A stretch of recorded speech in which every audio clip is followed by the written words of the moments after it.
നീ വിചാരിക്കുന്നത് ജോലിക്ക് പോകുന്നോണ്ട അല്ല. കടലിൽ പോകുന്നില്ല മീൻ പിടിക്കാൻ, കിട്ടുന്നുണ്ടോ മീൻ? ചിലർക്ക് കിട്ടണം, ചിലർ കിട്ടുന്നില്ല.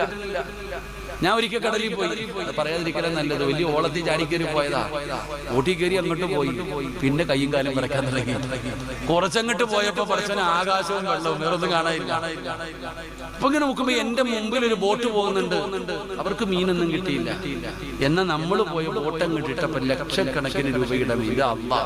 റിസ്ക് റബ്ബ് തരുവടോ. ജോലിയൊന്നും വേണ്ട, തിന്നാനുള്ള ഭക്ഷണം അള്ളാഹു തരും. അല്ലാഹു ഈമാൻ നൽകുമാറാകട്ടെ. ചെറുപ്പക്കാരെ ഹുബൈബ് ഇബ്നു അദി എന്ന് പറയുന്ന ഒരു സഹാബിയുണ്ട്. ഈ സഹാബിയെ പട്ടിണി കിട്ടിരിക്കുക, ഭക്ഷണം പോലും കൊടുക്കാതെ ജയിലിനകത്ത് കൊണ്ട് അടച്ചിട്ടിരിക്കുക. ഈ സഹാബിക്ക് ഭക്ഷണം കൊടുത്തതായി ചരിത്രങ്ങൾ പഠിപ്പിക്കുന്നുണ്ട്. അപ്പൊ ഞാൻ പറഞ്ഞു വന്നത്, നിസ്കരിച്ച ഭക്ഷണം അള്ളാഹു തരും. അള്ളാഹു നമുക്ക് നല്ല ഭക്ഷണം നൽകി അനുഗ്രഹിക്കുമാറാകട്ടെ.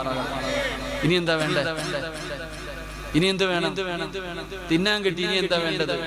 ഇനി ഈ ലോകത്തുനിന്ന് യാത്ര പറയുമ്പോ ഈമാനോടുകൂടി മരിക്കണം. അള്ളാഹു ഭാഗ്യം തരുമാറാകട്ടെ. നിസ്കരിച്ചാൽ മതി, അത് ഞാൻ തരാം. അല്ല പറഞ്ഞു, നീ നിസ്കരിച്ചാ മതി, ഞാൻ തരാം. നീ വല്ലവരും വെള്ളിയാഴ്ച മരിച്ചു, ചൊവ്വാഴ്ച മരിച്ചു എന്ന് പറഞ്ഞ് നടക്കണ്ട. നിനക്ക് നല്ല മരണം വേണോ? ഞാൻ തരാം നല്ല മരണം. നിസ്കരിക്കടാ മക്കളെ. അല്ലാഹു നമുക്ക് ഈമാൻ നൽകുമാറാകട്ടെ. അതുകൊണ്ട് എന്റെ ചെറുപ്പക്കാരോട് ഞാൻ പറയണം, മക്കളെ മുടിയൊക്കെ ഇങ്ങനെ വളർത്തി കീറിയ പാൻറ്റിട്ടൊക്കെ നടന്നാലും നിസ്കരിക്കാൻ പഠിക്കേണ്ട മക്കൾ. 5 നേരം നിങ്ങൾ നിസ്കരിക്കുക.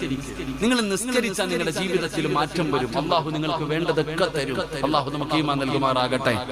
അല്ലാതെ ദുനിയാവ് ഇങ്ങനെ പിടിക്കാൻ പോയാൽ നിന്നെ പറ്റിക്കൂടെ ചങ്ങാതി. ഒരിക്കൽ ഉസ്താദിനെ കാണാൻ ശിഷ്യം വന്നു. ജോലിയൊക്കെ കിട്ടി ഇത്തിരി പൈസയായപ്പോ ഗുരുവിനെ കാണാൻ വേണ്ടി ശിഷ്യം വന്നു. ഉസ്താദിന്റെ അടുക്കൽ ചെന്നിട്ട് ഒരു സ്വർണ്ണ നാണയം കൊണ്ടുപോയി ഉസ്താദിന്റെ കയ്യിൽ കൊടുത്തു.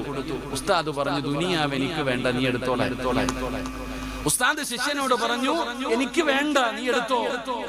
ശിഷ്യന് ഭയങ്കര സങ്കടം വന്നു. ഇറങ്ങിപ്പോകുന്ന വഴിയിൽ ഉസ്താദിന്റെ ഷൂ കടക്കുന്നത് കണ്ടു. ആ സ്വർണ്ണ നാണയം ആ ഷൂവിനകത്ത് വെച്ചിട്ട് ഇറങ്ങിപ്പോയി. ഉസ്താദ് ക്ലാസ് എല്ലാം കഴിഞ്ഞ് ഇറങ്ങി വരുമ്പോ, കുട്ടികളുമായിട്ട് ഇറങ്ങി വരുമ്പോ ഉസ്താദിന്റെ ഷൂവിനകത്ത് ഒരു സ്വർണ്ണ നാണയം കിടക്കുന്നു. ഉസ്താദ് പറഞ്ഞു, ദുനിയാവെന്ന് പറഞ്ഞ ഇതാ, വേണ്ട എന്ന് പറഞ്ഞ് വലിച്ചെറിഞ്ഞ ഇതുപോലെ കാൽച്ചുവട്ടിൽ വന്ന് കിടക്കും. അല്ലാഹു ഈമാൻ നൽകുമാറാകട്ടെ.